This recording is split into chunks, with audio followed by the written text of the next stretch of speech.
True tall tales, adventure never fails. One of the greatest times of the whole year, out of the entire year, the whole year, is when the fair comes to town. I love going to the fair. It is the absolute best. There's rides, there's food, there's exhibits, there's art, there's fun games you can play, you can win prizes. It's fantastic. If you've never been, you gotta go. The next time the fair's in town, you go to the fair. And it is a wonderland for a kid. So anyway, we go to the fair, and I am just, I'm just excited as all can be. I can't even stand still. I'm just sitting there, just going to the fair, going to the fair, going to the fair, going to the fair, going to the fair, and we get to the fair, and I just see the rides, and people walking around, and you could just smell all different kinds of food in the air, and I just scream, "Bah!" I'm so excited to be here. So, I go up to the ticket counter and I get a bunch of tickets. And I go up and I go to my first ride. I don't even care what ride it is. I have no idea what ride it is. I just go and I just get on the ride. And it ends up being a little teacup ride. You know, you go on, you sit in a little teacup, and there's a bunch of little teacups, and it spins around and around and around. And inside that teacup is a little handle, and you can spin it. And you spin, and the faster you spin it, the more your little teacup spins. And I love going as fast as I can. So I spin that thing until I'm sick to my stomach. And that's the best way to start off the fair, is being sick to my stomach. So the teacup ride ends, and I get off, and I just run right up to the next ride. Again, no idea what it is. I just go and I get on the ride. And this one's the roller coaster. And it's not like a crazy, big roller coaster. It's pretty small. It's kind of medium. No loop-de-loos or anything like that. But I love the little tiny drops, and they make your stomach go from down below to all the way up, to all the way back down again. And then all the way up, and then all the way back down again. You get a funny feeling in your stomach. I love it. So I did the roller coaster, and I just whee! And then I get off, and then I go to the next ride. And I, again, don't know what ride it is. I'm just going to it. So I go to the next ride. And what is it?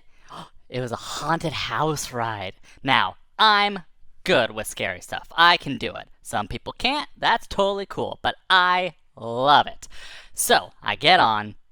I get in the little cart. You sit in the cart. And then the doors open. They go, and you start riding through, and you see all these scary things in there, and things are popping out at you, and there's lights, and there's smoke, and things like little things will fall on your head, and you scream, and then, you know, you have a fun time, and then you get out the end, and then the doors open, and you get back out into the light, and you go, that was fun, that was a lot of fun. Even if you were scared in there, it was a lot of fun when you're done. So, now I've done 3 rides, and I go and do some more, and eventually I get to the point where I'm like, you know, I need some food, I need to eat. And one of the best things is the cotton candy. You can go get cotton candy, and it's fresh made, and you can see them, and they take a stick and they put the sugar in, and they just kind of wind up the cotton candy with the stick, and the cotton candy just wraps around the stick, and it's just big and fluffy, and you get pink or purple or blue or green. You get all kinds of crazy colors. It's just so much fun. So I go up to the cotton candy, I'm waiting in line, and then I get to, there's one person in front of me. There's one person in front of me, and I'm getting just anxious. And yes, I'm about to get some cotton candy. I'm about to get some cotton candy. And then the guy inside the booth says, "Sorry, folks, no more cotton candy." And I just blink. I said, What? No more cotton candy?" And so everybody in line goes, "Oh."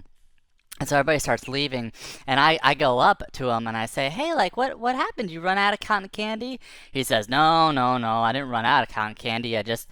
My machine's broken." He said, I can't do it. The machine's broken." And I said, "Oh, the machine's broken?" I said, "Well, that's awful." I was like, "Can you fix it?" He said, "Boy, I wish I could, but the rotor belts to it, there's this big belt that connects the machine, and that kind of shakes the machine, and that's the thing that I need. If the machine doesn't shake, then I can't make the cotton candy." And I said, "Oh, that's terrible." I said, Can Can I check it out? Maybe I can help. And he said, sure, come on in. So I get into the booth and I'm looking at it and I go, oh yeah, I see what you mean. This belt here, this goes from this to that, and that shakes the machine, and you can't do it without the belt. I get what you're saying. And then I said, so if the machine could shake, then you could make the cotton candy, right? And he says, yeah, of course. But I would need to order a part for it, and that's not going to happen. It's going to take a couple days to get here. And I think for a second, I go, I think I have an idea. I said, I think I can help you out here. And he says, really? I say, yeah. He says, let's give it a try. Go for it, kid. I said, great. So I took off my belt, off my pants, and then I wrapped it around the machine, and then I wrapped the other part of the belt around the back little loop of my pants. And then I turn around, and then I start shaking my butt.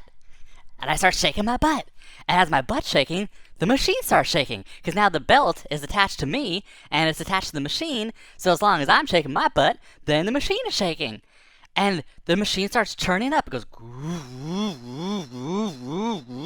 and it starts working again. And the guy says, hey, it's working. You're doing it, kid. You're doing it. And I said, all right. So the guy yells out to everybody. He says, hey, cotton candy's working. Come on back. So all these people come up, and they come back.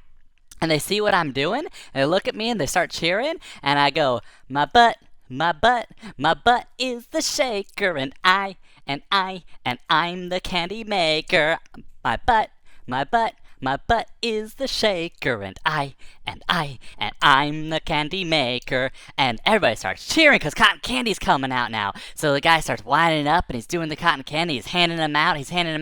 And we're doing this for just hours, and I'm just shaking my butt. My butt is the shaker, and I'm the candy maker. I'm just having a great time doing this. And we finally get to the end of the line, and it's getting towards the end of the night, so, everything's kind of shutting down. He's ready to close down shop, and so he gets the last person and gives the last person their cotton candy, and I wave to the person waves to me and says, thank you. And I said, of course. And that was it, and then no more people left to cotton candy, so he's going to close up shop, and he says, all right, kid, you can stop now. He's like, wow, thank you so much. You really saved my business today. He's like, you made all those people so happy. And I said, yeah, of course. I mean, I get to make people happy, and I get to shake my butt. I'm like, that's just a win-win situation for me. And he said, kid, I got something for you. And I said, yeah, what's that? And he takes a big stick. He pulls out from underneath the cabinet just a broom. He pulls out a broom, and he puts the broom into the machine, and he just swirls it around. He gets all the cotton candy that's left in there, and he heaves this giant thing of cotton candy. I mean, the cotton candy is bigger than me. It's ginormicon. And my eyes just get so wide, and I just said, this is for me? And he says, you earned it, kid. You did a great job today. And I said, thank you. And I grab the broom, and I walk out, and I'm just walking with this gigantic thing of cotton candy, and I got cotton candy for weeks. And that was the best job I ever had. I would do it again anytime. And that was the fair. The fair is fantastic.